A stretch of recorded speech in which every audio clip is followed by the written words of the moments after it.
13.6 में algebra of vectors में हमको यहाँ पर मैग्नीट्यूड, यूनिट वेक्टर ये सब निकालने के लिए बोलेगा। जैसे ए वेक्टर है, ठीक है, जिसका वैल्यू है 2i + 3j - 6k। हमसे इसका मैग्नीट्यूड पूछा।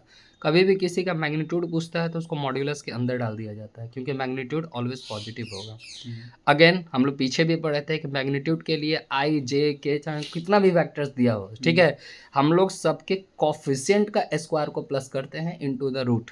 तो रूट अंडर डालें, i का कॉफिशिएंट था 2 तो 2 का स्क्वायर, प्लस j का कॉफिशिएंट था 3 तो 3 का स्क्वायर, प्लस k का कॉफिशिएंट था -6 तो -6 का स्क्वायर, 2 का स्क्वायर 4, 3 का हो गया 9, -6 का हो गया +36। सबको जोड़ेंगे तो आएगा रूट अंडर 49। इसका स्क्वायर रूट कितना होता है 7।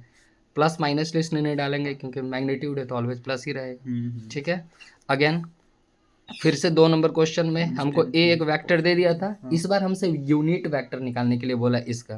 तो पहले इसका मैग्नीट्यूड निकाल लेते हैं। आई का कॉफिशिएंट का स्क्वायर प्लस वाई के कॉफिशिएंट का स्क्वायर प्लस के कॉफिशिएंट का स्क्वायर, मैग्नीट्यूड निकाल लिए।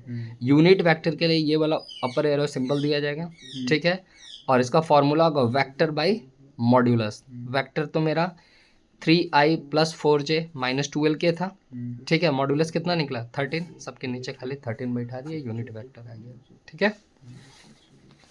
थर्ड में हमको 3 वेक्टर दिया है, मान लो इसका नाम हम अपने 1 से a डाल देते हैं, इसका b डाल देते हैं, और ये c वेक्टर दिया है, ठीक है। हमको बोल रहा है कि रिजल्टेंट वेक्टर का मैग्नीट्यूड और यूनिट वेक्टर क्या होगा। अब रिजल्टेंट का मतलब होता है इसका सम। 3 वेक्टर है तो रिजल्टेंट वेक्टर अगर पूछा तो a vector plus b vector plus c vector, सारे को सम किए, हमको resultant vector a + b + c का क्या मिला 4i + 2j - k। अब इसका भी मैग्नीट्यूड निकाल देना है। i का कॉफिशिएंट है 4 तो 4 का स्क्वायर, j का कॉफिशिएंट है 2 तो 2 का, k का कॉफिशिएंट है -1 तो -1 का, मैग्नीट्यूड निकल गया। यूनिट वेक्टर हमको किसका निकालना होगा, इस पूरे का ना निकालना है यूनिट वेक्टर। तो हम लोग क्या करेंगे, पहले वेक्टर बाई मॉड्यूलस। वेक्टर तो ये निकला था 4i + 2j - k, मॉड्यूलस कितना निकला √21, सबके नीचे √21 डाल देंगे, चाहो तो कॉमन करके अलग कर लो।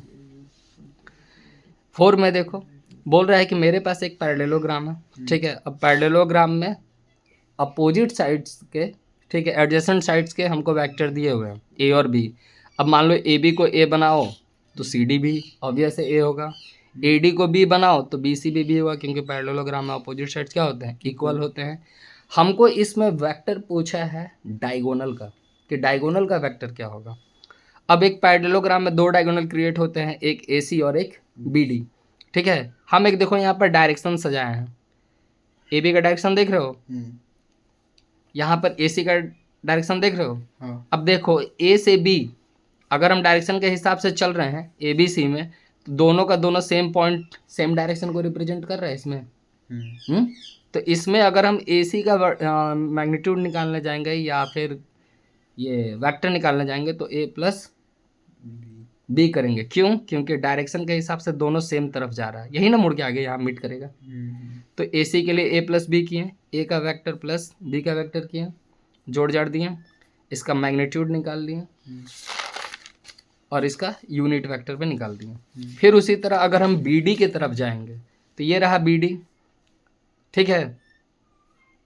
अब बी डी का डायरेक्शन देखो, बी डी का डायरेक्शन मेरा थोड़ा सा उल्टा पड़ जा रहा है, ये यहाँ है तो ये इधर आ जाएगा, ठीक है, क्योंकि दोनों डायगोनल सेम डायरेक्शन में नहीं हो सकते, एक दूसरे के अपोजिट डायरेक्शन में होंगे। इसलिए जब बी डी बनाओगे तो b - a करना पड़ जाएगा, b - a। फिर बी डी का वेक्टर निकाल लिए, फिर बी डी का मैग्नीट्यूड निकाले √3/2 और बी डी का यूनिट वेक्टर भी निकाल दिए। ये 7 नंबर क्वेश्चन बहुत अच्छा है। देखो मेरे पास 3 कोऑर्डिनेट दिए हैं, i - j, दूसरा है 4i + 3j + k, तीसरा है 2i - 4j + 5k। हमको ये बताना है कि ये तीनों जो वर्टिसेस हैं किसी राइट एंगल ट्रायंगल के वर्टिसेस हैं या नहीं, ये बताना है। अच्छा, ठीक। हम अपने मन से एक ट्रायंगल बना दिए और शुरू में तो हमको पता नहीं कि राइट एंगल ट्रायंगल है, तो A B B C A C 3 side बनेगा, ठीक है। हमको ए का वेक्टर दे दिया, बी का दे दिया, सी का दे दिया, तो पहले ए बी का वैल्यू निकालेंगे।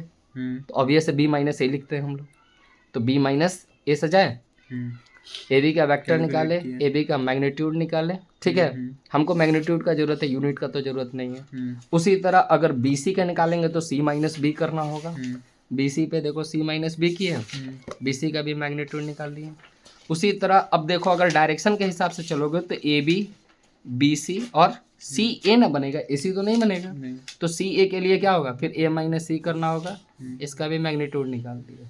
अब हम लोग हाइपोटेनियस रूल क्या सीखे हैं, H square is equal to P A square plus B square. इसमें सबसे बड़ा कौन दिखाई दे रहा है, 69।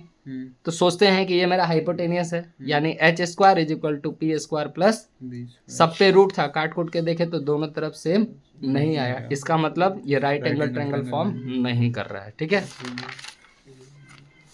इसमें देखो ये थोड़ा क्लास 10 से रिलेटेड है कि एक पॉइंट है, एक लाइन है, P और Q दो पॉइंट है, दोनों के वेक्टर दिए हैं। R एक तीसरा पॉइंट है, ठीक है, जो PQ को 2:1 का रेशियो में इंटरनली और एक्सटर्नली डिवाइड कर रहा है। इंटरनली में तो हम लोग नॉर्मल सेक्शन फार्मूला लगाते हैं, m1x2 plus m2x1 by m1 plus m2, simple इस पे बैठा के बना दो, ठीक।